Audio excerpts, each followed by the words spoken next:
হ্যাঁ দর্শক, ইংল্যান্ডের সাথে গুরুত্বপূর্ণ ম্যাচ ছেড়ে এভাবেই মারামারিতে জড়িয়ে পড়লেন ইংল্যান্ডের দর্শকের সাথে পাকিস্তানের দর্শক। যে ভিডিওটি এখন সামাজিক যোগাযোগ মাধ্যমে পুরো ভাইরাল। দর্শক, কি ঘটেছিল এসবের বিস্তারিত জানতে ভিডিওটি না টেনে শেষ পর্যন্ত দেখার অনুরোধ রইল। উল্লেখিত এদিন সুপার 8-এ ভাছা মরার লড়ে মাঠে নেমেছিল পাকিস্তান।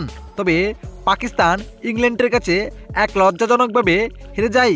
এই ম্যাচের এখন বিশ্বকাপ থেকে বাদের পথে রয়েছে পাকিস্তান। দর্শক, ম্যাচ শেষে একটি কাণ্ডই দেখা যাচ্ছে সকলের মাঝে, যেখানে গ্যালারিতে পাকিস্তানের সমর্থক ও ইংল্যান্ডের সমর্থক তুলমুল ঝগড়া লেগে যায়, যেখানে মাঝে এসে দুই প্রতিপক্ষকে থামিয়ে দেয় শ্রীলঙ্কার ফ্যানরা, নয়তো আরও বড় কোনো ঝামেলা হইতে পারত।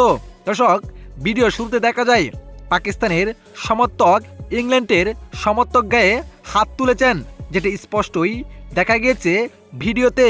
এরপর পরেই শ্রীলঙ্কার ফ্যান চলে এসে ইংল্যান্ডের ফ্যানকে জড়িয়ে ধরেন এবং আরেক শ্রীলঙ্কার ফ্যান এসে পাকিস্তানের সমর্থককে নিয়ে যায়, নয়তো আরও বড় কোনো ঝামেলা হতো।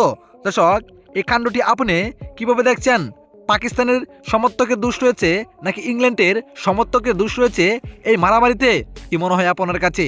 জানিয়ে দিন আপনার মতামত এই ভিডিওর কমেন্ট বক্সে। ধন্যবাদ।